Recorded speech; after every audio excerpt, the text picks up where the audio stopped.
E. We're going to talk about E today. We have been going through the ABCs of confirmation, and A is for affirm. It was conversation, not confirmation. Sorry. The A stands for affirmation. I also like to use the term acknowledge. So affirm and acknowledge is really about saying the truth to somebody that is uplifting and positive. So it is not a generic comment like great job. It is very specific, and you know you've done it well when the person lights up and they know that what you've said is true.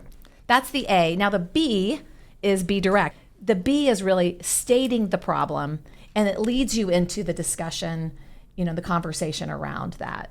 C really is about clarifying your expectations. And so C is really about clarity, specific, clear solutions. That's your expectation. D is discuss. Let's discuss whatever it is, good, bad, or otherwise. E, tell us about E.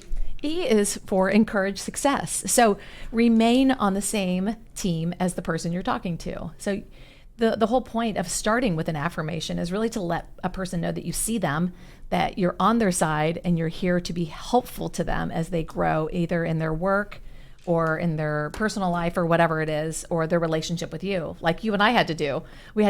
You affirmed and encouraged me as I was growing in my knowledge of areas that I'd never dipped my toe in before I thought I had, but you encouraged me. So knowing that somebody is on your side and encouraging your success in that, and not looking to pull you down or admonish you or be punitive with you, is huge. And I like to say this works really well for new people in new work environments because they're still learning their job. Affirmations and encouragements and directness and having discussions about what's in the way of success are huge. The F then stands for follow-up. So without follow-up, it shows that you really you don't care deeply about the situation. I heard a guy say, there's a guy who taught me a lot of leadership skills. He's like, when my children make their bed, I always check it out of respect. Not that they've done it perfectly, and I'm not going to go in and critique it, but if you never check or inspect, then it doesn't show respect. So always follow up to say, how is it going? Are things getting better? Are there new things that we could be doing to help you? And yes, if you're thinking it takes a lot of work to do this, it does. This is called building relationships, and doing this on rinse and repeat regularly. People will expect it from you. And they may roll their eyes when you start to talk about affirming them because people get very uncomfortable and they're like, oh gosh, she's going to do that to me again. But it's so cool because when it comes directly from a place of love and concern and care about others in the workplace or home or wherever you are, then the impact is felt more greatly. I appreciate this, and I think it's a great way to organize one's thoughts. It helps focus on the issue, the situation, or the behavior, and that is to encourage the behaviors that we want to encourage and that we want to see. I would also say that if you do have corporate core values and those things are really trying to be reinforced, bring those into these conversations. If trustworthiness is a core value for a company, for example, and that person exemplifies that, then reinforce it within the entire team and do it in front of others as well. Maybe not the deeper level of correction, but definitely the affirmation. If you can create a team that is built around honest, sincere affirmation, then that is very special. It's very special.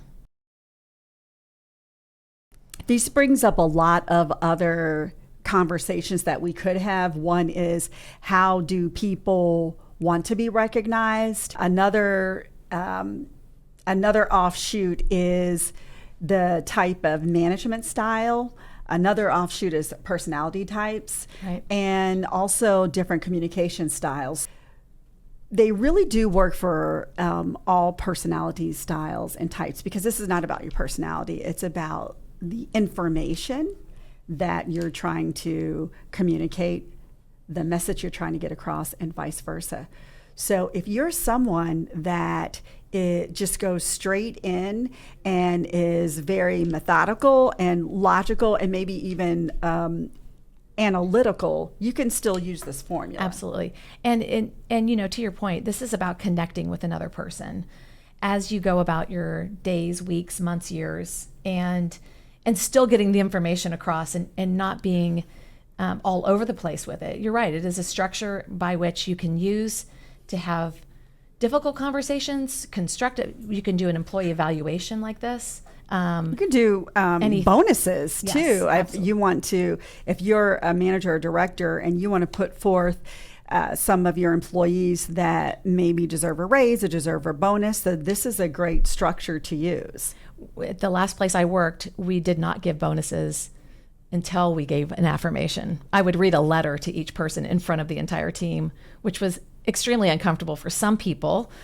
Certain types of people are really uncomfortable with that, but they suffered through it and they received it and they got used to it. So yeah, I think that this can be used in so many situations. I think I love it most as number one is that you and I did it together. And number two, it can be used anywhere, anytime, for any reason. And that affirmation piece, that A can pop in throughout an entire conversation. It doesn't just have to be upfront and then you're like, okay, I'm done, check that box.